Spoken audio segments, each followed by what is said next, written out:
From the National Newsroom of the Canadian Press, I'm Karen Rebo. Prime Minister Mark Carney will fly back home to Ottawa today as he wraps up a 9-day trip abroad focused on expanding opportunities for non-U.S. trade. But before leaving the World Economic Forum in Davos, Switzerland, Carney was to meet with some investors. Mark Carney is headed back to Canada just ahead of Parliament's return. He's wrapping up a trip where he unveiled a new trade deal with China on electric vehicles and Canadian agricultural exports, resolving long-standing trade irritants between the two countries. At the World Economic Forum, he unveiled his foreign policy vision that made a splash with the global elite. He got a standing ovation. He called on middle powers to band together to deal with the rupture in the world order caused by the United States, though he didn't name them.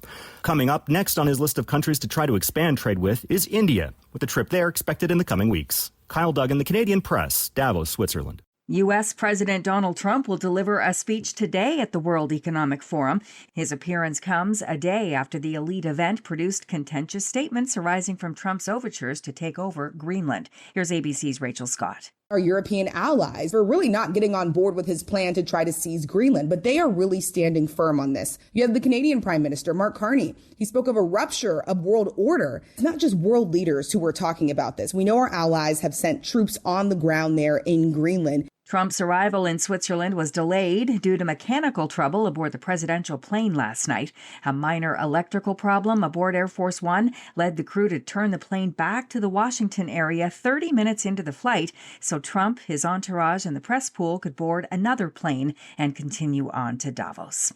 Lawyers are expected to make their submissions today at a Toronto bail hearing for an Ontario man accused of laundering hundreds of millions of dollars for an international drug smuggling ring. Jeweler and former professional poker player Roland Sokolovsky wants out on bail ahead of his extradition hearing. He's one of 8 Canadians arrested in November as part of an ongoing investigation targeting fugitive Ryan Wedding. A Team Canada snowboarder, Wedding was added to the FBI's most wanted list last year for allegedly running a billion-dollar drug trafficking network. Authorities say a former flight attendant for a Canadian airline posed as a commercial pilot and as a current flight attendant to obtain hundreds of free flights from U.S. airlines. Federal prosecutors in Honolulu said 33-year-old Dallas Pekornik of Toronto pleaded not guilty following his extradition yesterday. He was arrested in Panama after being indicted on wire fraud charges in Hawaii last October. Court documents say he was a flight attendant for a Toronto-based airline from 2017 to 19, and then for years used a fake employee ID to obtain tickets reserved for pilots and flight attendants on 3 American airlines. This is the Canadian Press. In sports, in NHL action last night, Mark Scheifele scored twice and added an assist, and Josh Morrissey had 3 points too as the Winnipeg Jets beat the St. Louis Blues 3-1. The New Jersey Devils beat the Edmonton Oilers 2-1. Cole Caulfield scored with 15 seconds left in the third period to lift the Montreal Canadiens to a 4-3 win over Minnesota, and the Ottawa Senators skated past Columbus 4-1. NBA action saw 40 points and 10 assists from Emmanuel Quickly, and the visiting Toronto Raptors crushed the Golden State Warriors 145-127.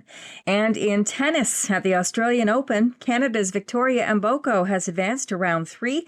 She beat American Katie McNally to move on in women's singles action. Ottawa's Gabriela Dabrowski and her Brazilian partner advanced on the women's doubles side, but Quebec's Leila Fernandez and her Hungarian partner lost their first round match. From the Canadian Press, I'm Karen Rebo. Thanks for listening. Don't forget to follow and subscribe. For more of today's top stories, visit thecanadianpressnews.ca.